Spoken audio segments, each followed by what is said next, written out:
کوئی نہ دیکھے، آج چاہتی ہیں سب کو پتہ چل جائے کہ نبی زادی زندگی میں سب سے پہلی دفعہ اس حال میں اجنبیوں کے سامنے جا رہی۔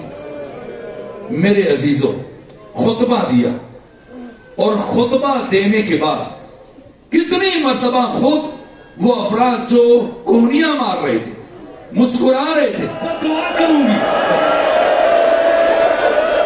سلمان فارسی کہتے ہیں جب بی بی کی زبان سے یہ کلمات ادا ہو رہے تھے، میں نے مسجد نبوی کی دیواروں کو بلند ہوتے ہوئے دیکھا، اتنی بلند ہوئی کہ ایک درمیانے قد کا انسان ان کے نیچے سے گزر سکتا تھا۔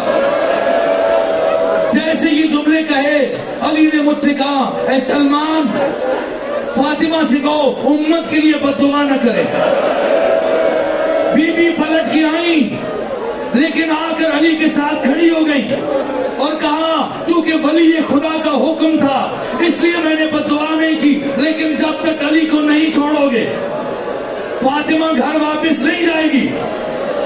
دشمن مجبور ہوا، رسیاں کھولی، فاطمہ علی کو لے کے چلی۔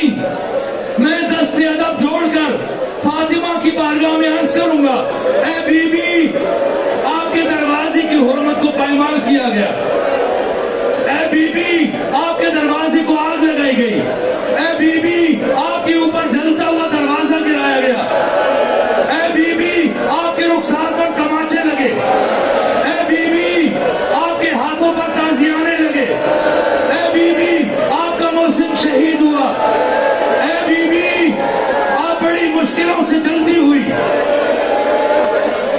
گھر سے مسجد پہنچی، لیکن اس ساری کوشش اور جہاد کے بعد آپ نے اپنے زمانے کے ولی خدا کی زندگی کو بچا لیا۔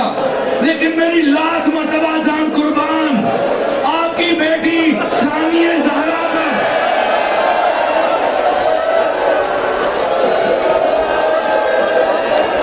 جو مدینے سے کربلا تک بھائی کے ساتھ چلی،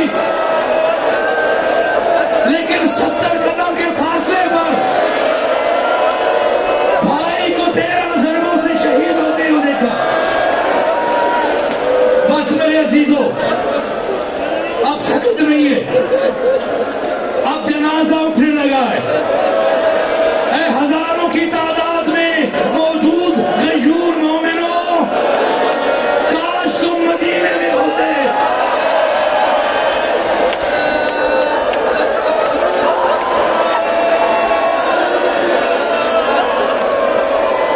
رات کی تاریکی میں جب جنازہ اٹھا، صرف 3 صحابی شامل تھے، سلمان، ابو ذر، مقداد۔ میرے عزیزوں، غسل کفن دیتے ہوئے آج علی کے ساتھ ہم آواز ہو جائیں، آج اس طرح روئیں جیسے علی رو رہے تھے۔ سنیں گے جب علی نے بی بی کی شہادت کی خبر سنی، جب سلمان نے بتایا علی فاطمہ زہرا شہید ہوئی، بی بی وفات کر گئی، فسخط علی وجہہ، علی ابن ابی طالب منہ کے بل زمین پر گرے۔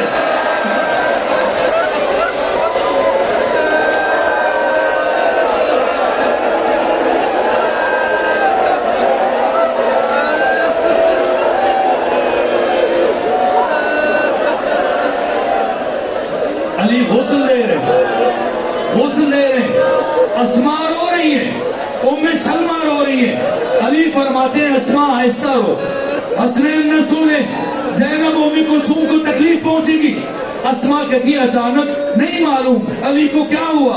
علی نے سیدہ کو غسل دینا چھوڑ دیا، اپنا سر دیوار پر رکھ دیا۔ علی ایسے رونے لگے جیسے بوڑھی ماں اپنے جوان بیٹی کی لاش پر روتی۔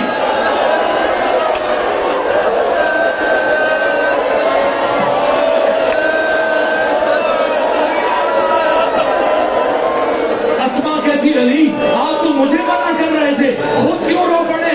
کہ اسماء فاطمہ کی مظلومیت پر روتا ہوں، ارے فاطمہ نے مجھے کبھی نہیں بتایا علی میری ساری بچیاں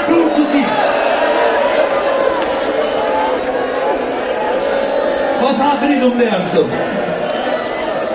غسل مکمل ہوا, کفن دیا گیا, اور اب کسے بلایا گیا؟ سب سے پہلے حسن آئے, اپنی ماں کی زیارت کی, پھر حسین آئے, لیکن آ کر دروازے پر رکے.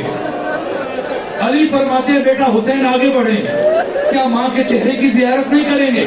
کہا بابا میرا دل پھٹا جا رہا ہے, میں ماں سے ملنا چاہتا ہوں, لیکن پہلے اتنا بتا دیں اللہ کی نگاہ میں میرا مقام بلند ہے یا عیسیٰ کا مقام بلند ہے؟ کہا بیٹا آپ کا مقام عیسیٰ سے بہت بلند ہے. کہ یہ بتائیں میری ماں افضل ہے یا جناب مریم افضل ہے؟ کہ اللہ کی نگاہ میں آپ کی ماں کا مقام مریم سے بہت بلند ہے. کہا بابا جب تک مریم نے عیسیٰ کو نہیں بلایا تھا, اپنی میت پر عیسیٰ نہیں آئے تھے, جب تک ماں فاطمہ زہرا